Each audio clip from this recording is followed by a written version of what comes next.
हरपाल जी बोले हाँ भैया, एक रहता तो है डकैत इस गांव में, और उसका कोई पता नहीं हो कभी भी आ जाता है, लेकिन एक मार्ग जंगल में होकर के है, उसमें गांव में नहीं जाना पड़ता, जंगल से गुप्त चुप निकल करके पूरे गांव पार हो जाएंगे, आप शहर पहुंच जाओगे, उसका रास्ता मुझे ही पता है। सेठ जी बोले तो तुम हमको पार करवा दो।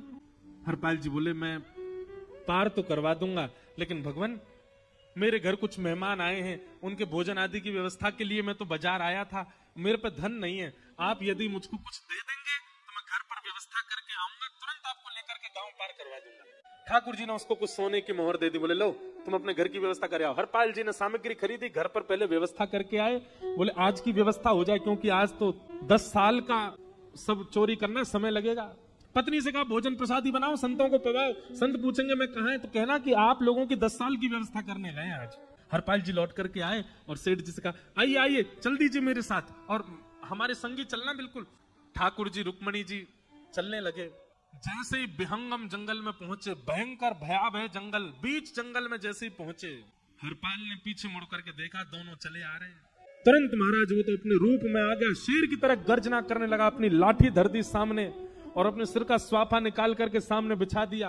भगवान जो सेठ जी के रूप में आया, भगवान बोले भैया ये क्या कर रहे हो? बोले मैं ही हरपाल हूं, सारी सामग्री निकालो डाल दो यहाँ पे, एक चीज भी मत छोड़ना, नहीं तो तुम जानते नहीं हो तुम्हारा क्या करूंगा। ठाकुर जी तो थर थर कांपने लगे।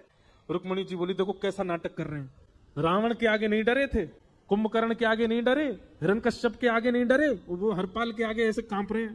भगवान तो मन की सब समझ जाते हैं, कौन ही मार रहे, वो तुम भी कांपो क्यों? बोले भक्त है भैया, ये हमारा भक्त है, अनुब्रजम में हम नित्यम पूये ये तन्य रेणु भी, इसने हमारे लिए सब गवा दिया, हमारे वैष्णव संतों के लिए सब लुटा दिया, इसके आगे भयभीत होने में कोई लज्जा नहीं। लक्ष्मी नारायण दोनों कांप रहे और हरपाल कह रहा सब निकालो, ए सेठानी जी कान के कुंडल उतारो, कान कुंडल उतार दिए, नाक की नथनी उतार दी, सब उतार के धर दिए, हाथों के सब कड़ूला आदि भी धर दिए, भगवान ने भी अपने सब उतार। बोले बैत कहाँ लेके जा रहे, उसको भी धर दो। बोले अरे भैया बुढ़ापे की लाठी, हम गिर जाएंगे। बोले कुछ नहीं गिरोगे, धर दो इसको। जीवन में कभी राम ना जय श्री कृष्ण बोलने पे चिल्ला रहे थे मुझ पे, रखो इसको यहाँ पे, सारा धर दिया। बोले बहुत बढ़िया हो गया, अब 10 साल की व्यवस्था हो गई।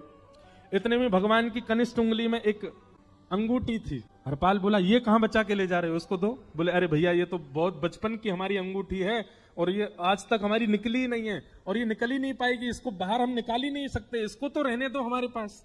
बोले तुम क्या जानो, इस अंगूठी से कम 1 हफ्ता संत भोजन होगा और तुम पे तो दया करनी नहीं है, चिल्लाए थे मुझ पे जैसे कृष्ण बोलने पे, निकालो इसको। भगवान खूब प्रयास करे, वो नहीं निकले तो हरपाल जी ने उंगली पकड़ी, बोले इसको काट देता हूं मैं।